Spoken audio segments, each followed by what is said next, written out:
Bonsoir à tous, très heureuse de vous retrouver pour une nouvelle édition du 19h avec, vous allez le voir, un fil rouge très international.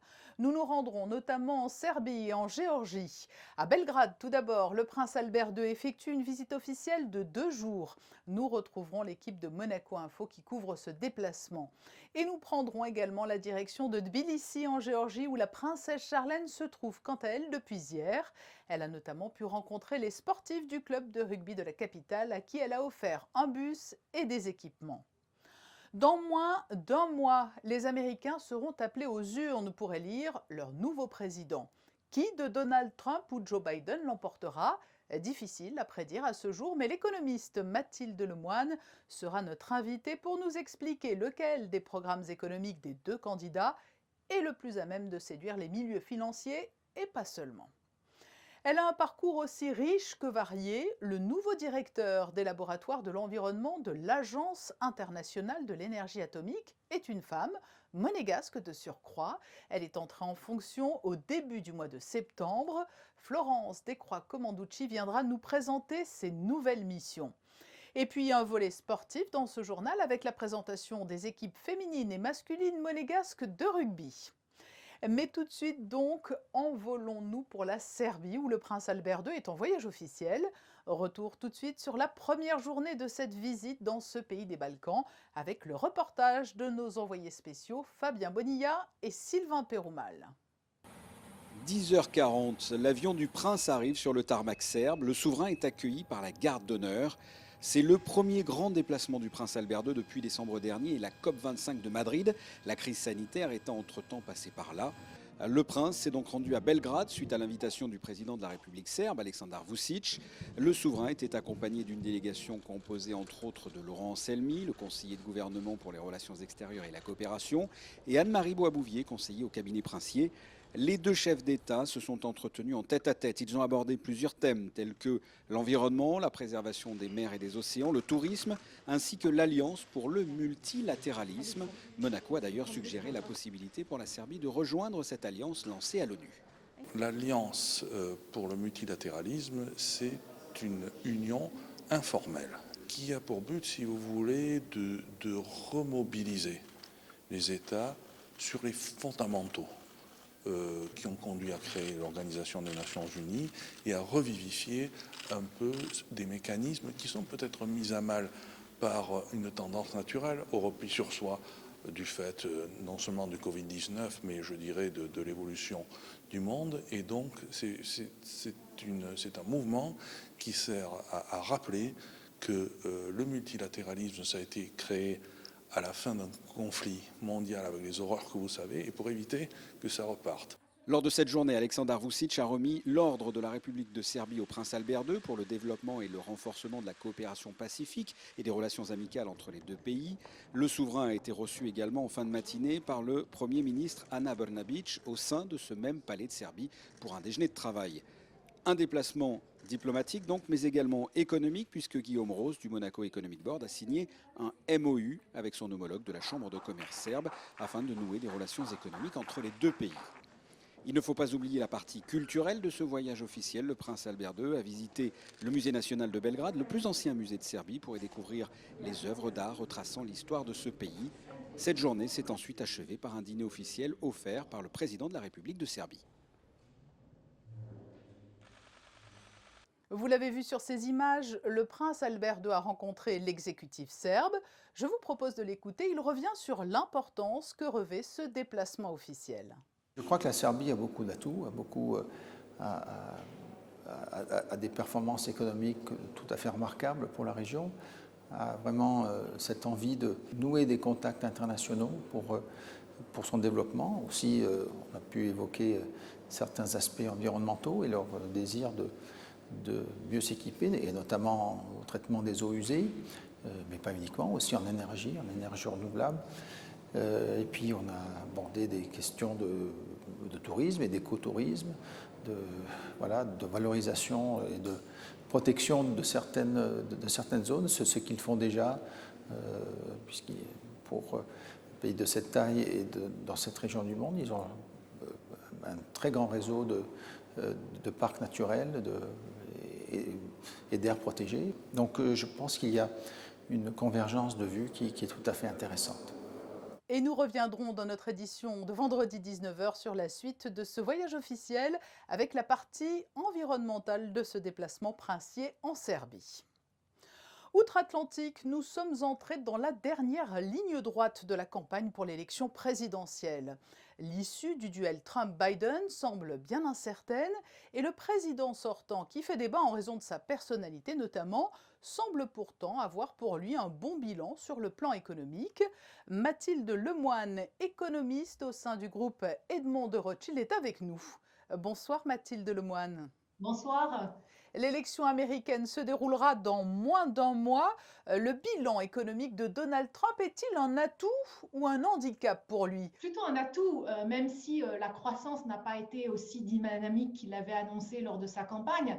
Mais durant les 3 années 2017, 2018 et 2019, la croissance a été de 2,5%, un peu supérieure à celle d'Obama, si on enlève évidemment le choc de 2008.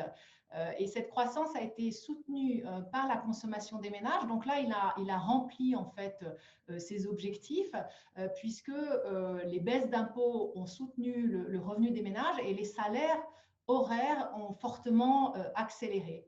Alors, en revanche, du point de vue du commerce extérieur, si les échanges avec la Chine se sont réduits comme il le souhaitait, les parts de marché des entreprises américaines dans le monde n'ont que très faiblement augmenté. Donc, pour l'instant, sa guerre commerciale a un bilan extrêmement balancé.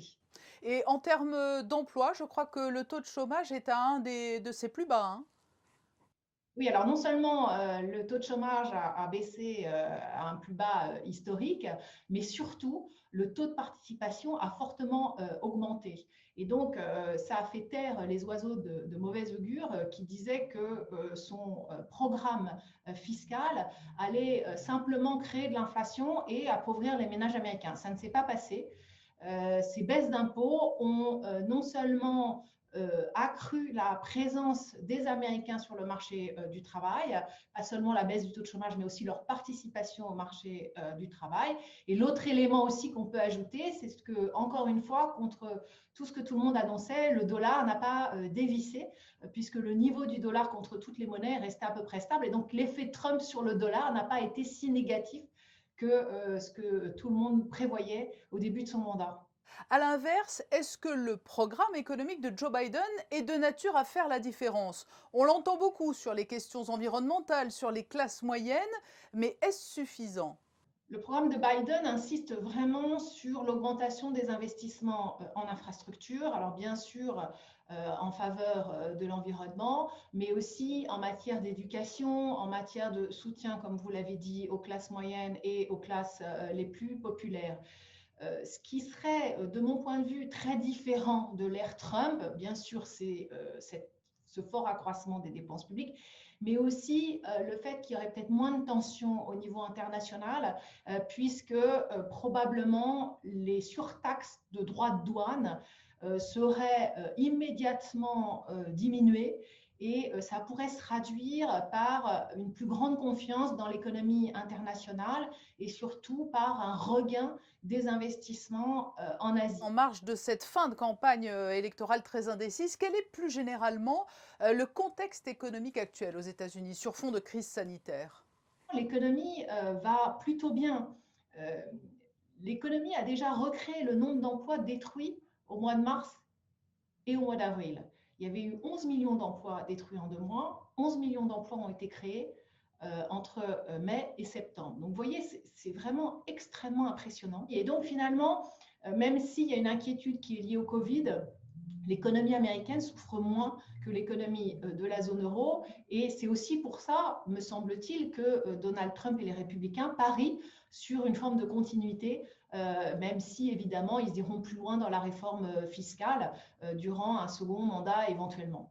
Alors, c'est un petit peu l'American Touch. Cela se passe à chaque fois comme cela lors d'une élection. Tout le monde affiche ses préférences. Hein. Il n'y a vraiment pas de sujet tabou à ce niveau-là aux États-Unis.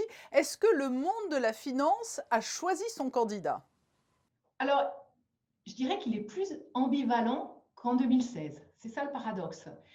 C'est-à-dire que donc les investisseurs ont eu peur quand Trump a annoncé qu'il ajournait les discussions en faveur du vote du second plan de relance. Et paradoxalement, quand il est revenu de son hospitalisation, les marchés ont remonté. Donc, vous voyez, ils sont ambivalents et en même temps, il y a un impact clair d'une élection démocrate sur la croissance mondiale qui serait favorable à une espèce de reflation, c'est-à-dire plus d'espoir dans un peu plus d'inflation, un monde avec une croissance un peu supérieure. Donc, je les trouve étonnamment particulièrement ambivalents, en tout cas beaucoup plus qu'en 2016.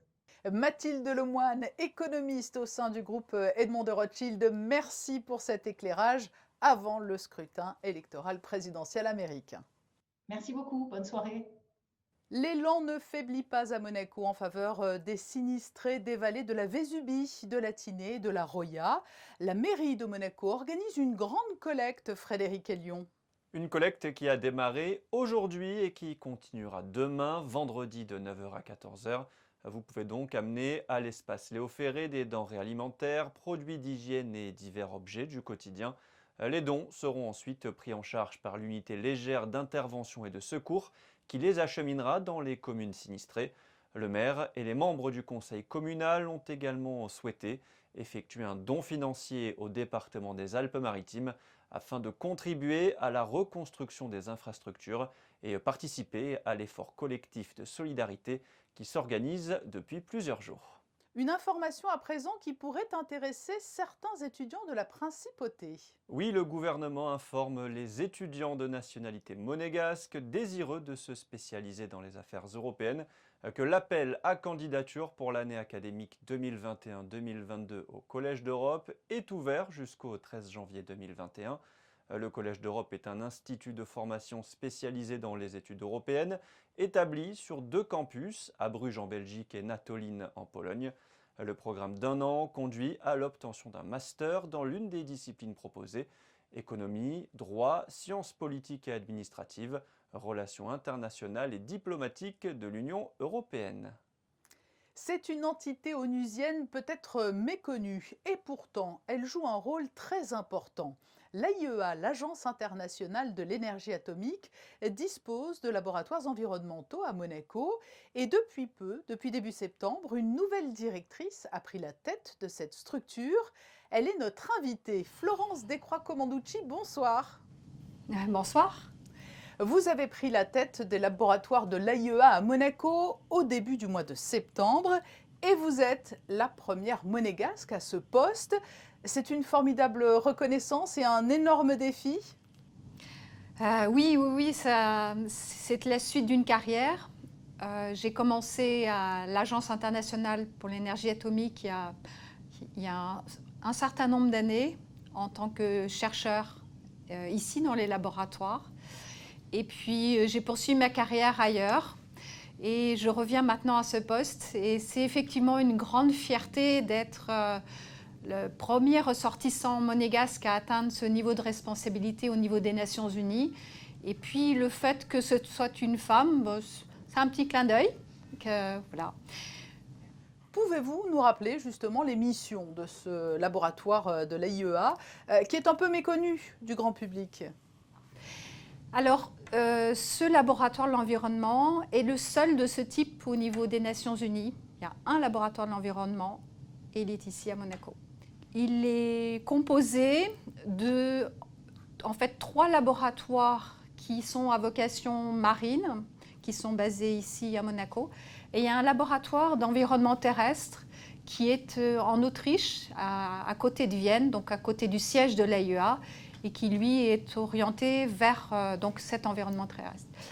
L'AIEA, Florence Descroix, c'est une sorte de vigie sous l'égide de l'ONU pour vérifier effectivement qu'en matière de nucléaire, tout se passe le mieux possible.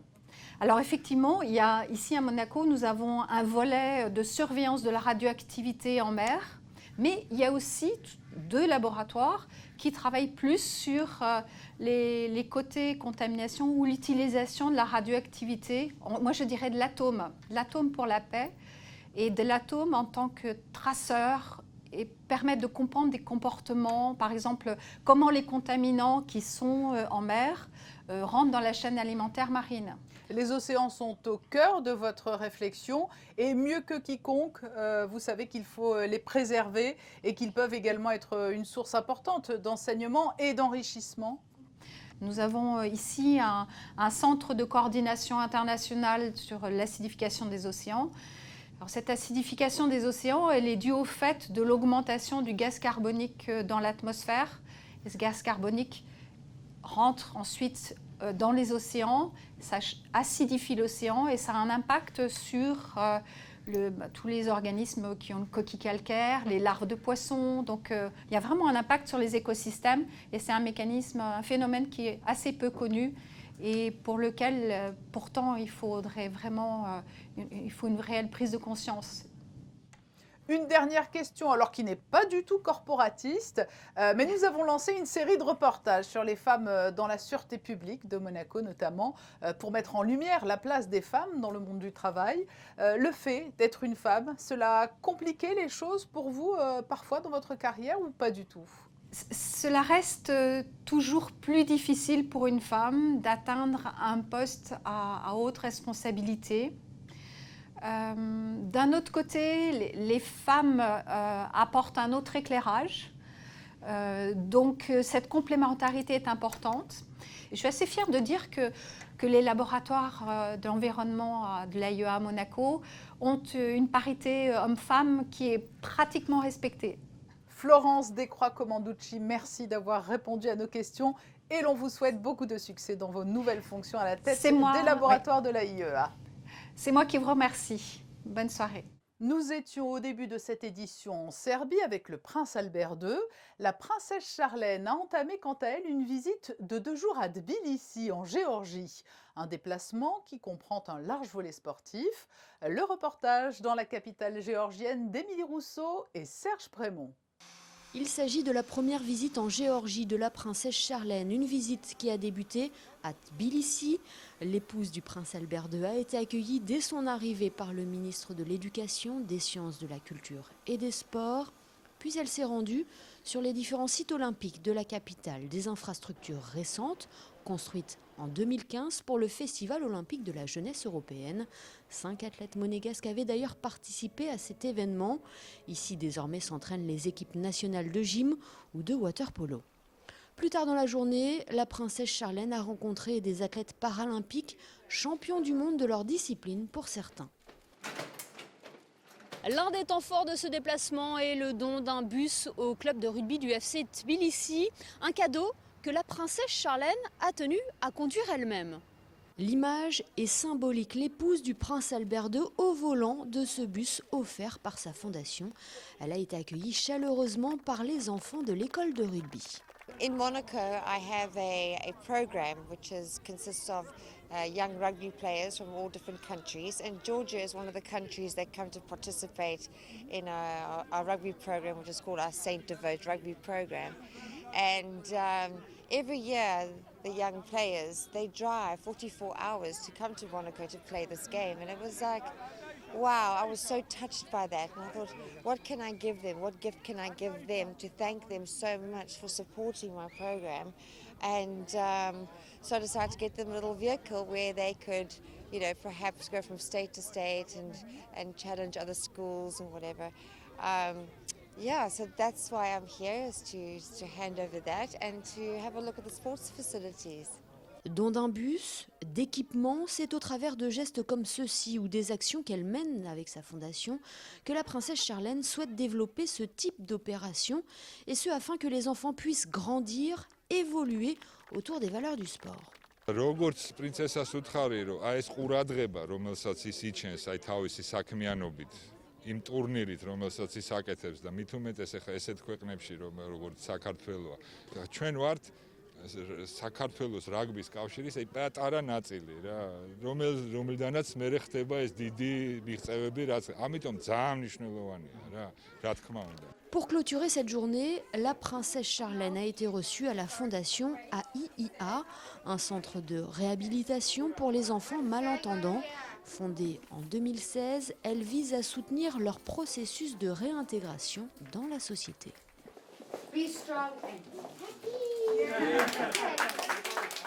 Vous l'avez vu, la Géorgie est un pays avec une longue tradition de rugby.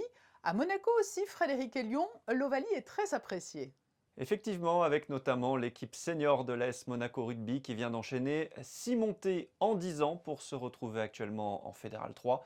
L'équipe féminine est en plein développement, l'école de rugby attire de plus en plus d'enfants. Le club organisait d'ailleurs hier soir une soirée à la Société nautique de Monaco afin de présenter les équipes seniors féminines et masculines. À l'occasion également de faire les photos officielles dans un superbe cadre. Le ministre d'État Pierre Dartout, grand amateur de rugby, est venu prononcer un discours et apporter tout son soutien aux équipes monégasques. Sport encore, plusieurs rencontres ont dû être annulées en raison de la situation sanitaire. En effet, en football, le match amical entre Monaco et le Red Bull Salzbourg est annulé. La rencontre devait se tenir demain à 18h30 en Autriche afin de donner un peu de rythme aux joueurs qui ne partaient pas jouer avec leur sélection nationale. En basket, la Roca Team ne se déplacera pas non plus à Pau-Orthez lundi prochain puisque tout l'effectif professionnel béarnais a été testé positif au coronavirus. La rencontre est donc reportée à une date ultérieure. Enfin, avant de refermer ce journal, le traditionnel point météo. Quelles sont les prévisions pour vendredi, Frédéric ? La journée ne sera pas aussi belle qu'hier, Patricia, mais le soleil sera quand même bien présent. Un ciel voilé le matin, des éclaircies en deuxième partie de journée. Il fera 13 degrés le matin et 18 l'après-midi. Le soleil se lèvera à 7h36 pour se coucher à 18h58. Vendredi 9 octobre, nous fêterons les Denis. Merci, nous nous retrouvons demain à 19h pour une nouvelle édition et nous nous quittons sur ces photos des 2 visites officielles effectuées par le prince Albert II et la princesse Charlène en Serbie et en Géorgie. Très belle soirée à tous.